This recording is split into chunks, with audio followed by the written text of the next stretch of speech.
Tommy, thanks so much for that update, as well as Freddie. So travelers are expected to break records this year, with more than 45 million people planning to hit the road or take to the skies for the Memorial Day weekend. Today and tomorrow will actually be the busiest travel days for many out there. Now, just yesterday, people experienced ground delays at Austin Bergstrom International Airport because of staffing problems there.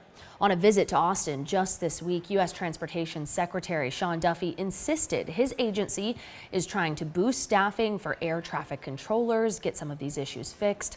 Now, all this comes as we brace for that travel boom Will mentioned, starting as soon as this afternoon. So joining us today for some insight is Katy Nastro with Going.com. Katy, thank you so much for joining us. You have been tracking all of this, and we know there is quite a lot to track. So we do want to start with those crowds that people can expect to see in line at the airport or on the roads. We want to note AAA is predicting around 1.5 million more people to travel this year. So what's behind the spike in travel?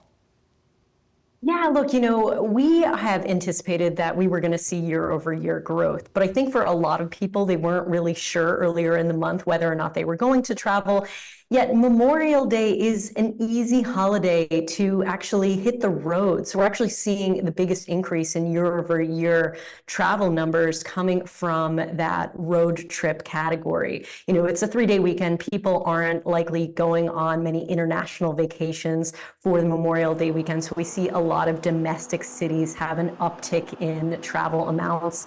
So coming out of the pandemic, and this year, because there is uncertainty, we're likely to see more people hit the road. Memorial Day, for example, 87% of people are going to be taking road trips for this holiday weekend.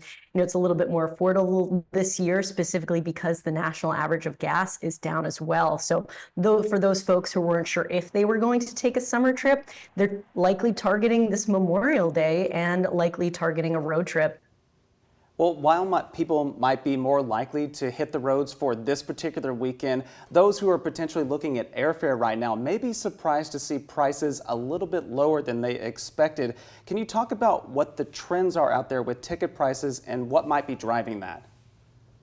Yeah, this summer, when it comes to affordable airfare, we're sort of coining it the we're coining it the affordable summer for cheap flights, or the golden summer for cheap flights. Average price of airfare is down 8% year over year.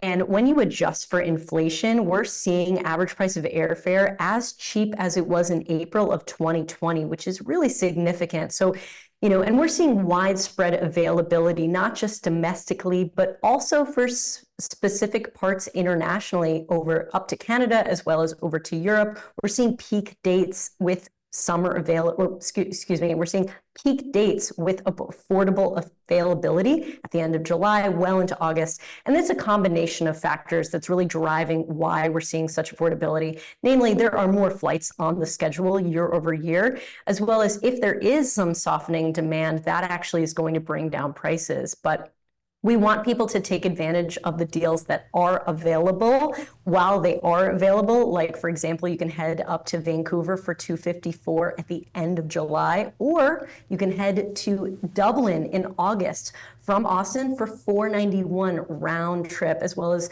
a slew of domestic prices. So yeah, we want people to take advantage of the fact that this is really a unique summer for affordable flights.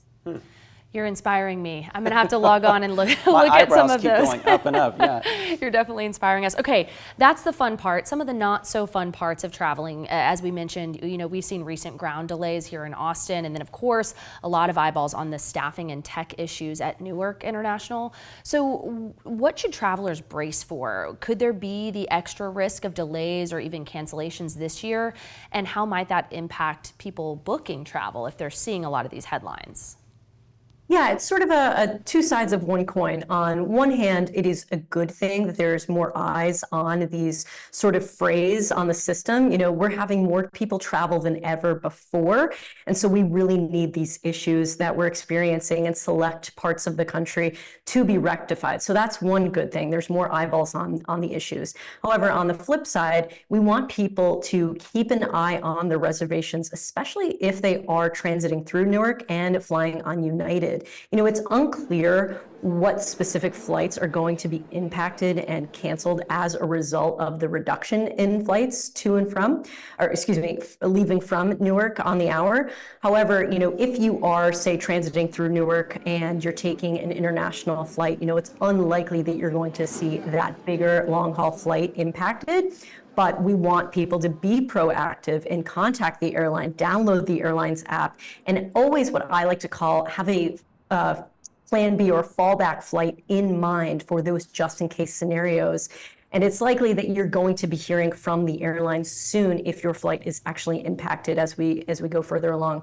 And Katy, while we have you in these last few moments, I do want to ask you about Newark specifically. So even though that's pretty far away from Austin here, the federal government announced that it's actually cutting flights to and from Newark because of some of the issues that we've covered here on this show there.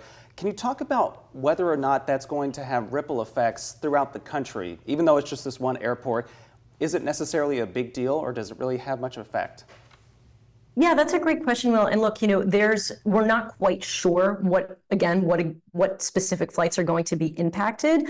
But look, you know, Newark is one of the busiest airports, the top 10 busiest airports in the country. And, you know, it's a very busy airspace.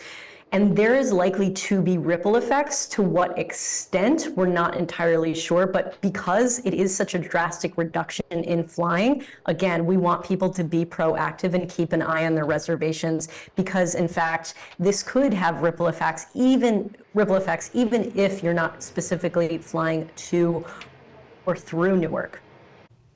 Katy Nastro with Going.com. So much good insight always. And every time we talk to you, I know the little cookies on my iPad are going to start tracking me because I'm going to be looking up all of those flights that you mentioned. Out there, yeah. Yeah, Dublin. Now I've got my eye on. Amazing. We want more people traveling and we want people doing so in the right way as well as equipped with, you know, knowledge and the amazing deals that we find.